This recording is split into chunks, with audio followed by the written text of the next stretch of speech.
Hey there, we're about to dive into one of the most powerful ideas you might ever come across. Seriously, it's this amazing concept that connects psychology, philosophy, and just, well, your everyday life in a way that could totally change how you see everything around you. So, let's start with this one big question. What if your thoughts can shape your reality? I know, it sounds a little out there, right? A bit like science fiction or some kind of magic, but what if it isn't? What if it's actually a practical, down-to-earth blueprint for how we all experience the world? Let's take this one little sentence and really pull it apart, piece by piece, to see what it's truly made of. So, we're going to look at three key parts here. You've got your thoughts on one side and your reality on the other. But the really interesting bit is the bridge that connects them, that crucial action word, shape. If we can get a handle on each of these pieces, we can start to see just how powerful the whole idea really is. All right, so let's start with the engine of this whole process, our thoughts. It seems pretty simple, right? But what's actually going on in our minds is anything but simple, which leads us to a really critical question. Just think about it for a second. In the last 10 minutes, you've probably had, hundreds of thoughts?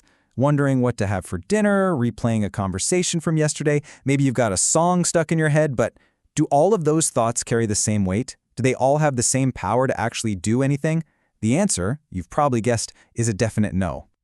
You see, we can kind of split our thoughts into two big buckets. In one bucket, you've got passing thoughts. This is all the mental chatter, the background noise of your day. But in the other bucket, you've got your core beliefs. Now, these are the heavyweights. They're the deep-down, fundamental assumptions you hold about yourself, about other people, and about how the world works. And these are the thoughts with the real power to shape things. Okay, so we figured out that it's our core beliefs that really matter most here. So that brings us to the second big piece of our puzzle. What on earth do we actually mean when we say, your reality? And this is a really, really important distinction to make. There's what we call objective reality. You know, the fact that it's raining outside, the chair you're sitting in, the laws of physics. These things are just true, whether we think about them or not. But then there's subjective reality.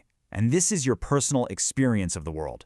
It's not just the fact that it's raining, it's whether you see that rain as a cozy day to stay inside and read, or a gloomy nuisance that's ruined all your plans. That interpretation, well, that's your subjective reality. And that right there, that's the key. When we talk about your thoughts shaping your reality, we're not talking about some superpower to magically stop the rain.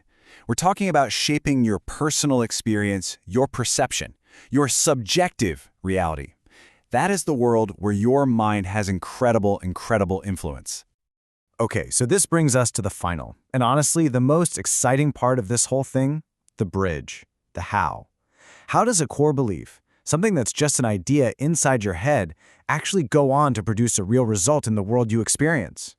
It's basically a four-step process, and it's surprisingly logical. So step one, let's imagine you have a core belief that says, I'm not a creative person. Now step two, this belief starts to act like a filter on your sunglasses. You'll start to notice every single time you struggle for an idea, but you'll completely ignore or dismiss the times when inspiration just flows. Your perception gets biased. Then, step three, that perception starts to guide your actions. You might avoid brainstorming sessions at work, or you'll say no to trying a new creative hobby. And finally, step four, those actions create your results. You don't produce any creative work, which, guess what? It just reinforces that original belief. You see the loop? So, let's be super clear. It's not magic. It's a completely logical chain of events. Our core beliefs dictate how we show up, what we pay attention to, and the choices we make every single day. And those little choices, when they're repeated over and over and over again, they build the life that we experience. So, we've taken this entire idea apart, and we've put it back together. We can now see the chain, right? Our core beliefs filter our perception guides our actions, and our actions create our reality. So, what does this all mean for you right now? Let's look at this question one more time. It doesn't sound so mystical anymore, does it? It sounds practical. It sounds like a description of a system that you actually have the power to understand, and maybe even influence. Maybe the best way to think about all this is to see yourself as an architect. Your core beliefs, they're the blueprint for the life you're building.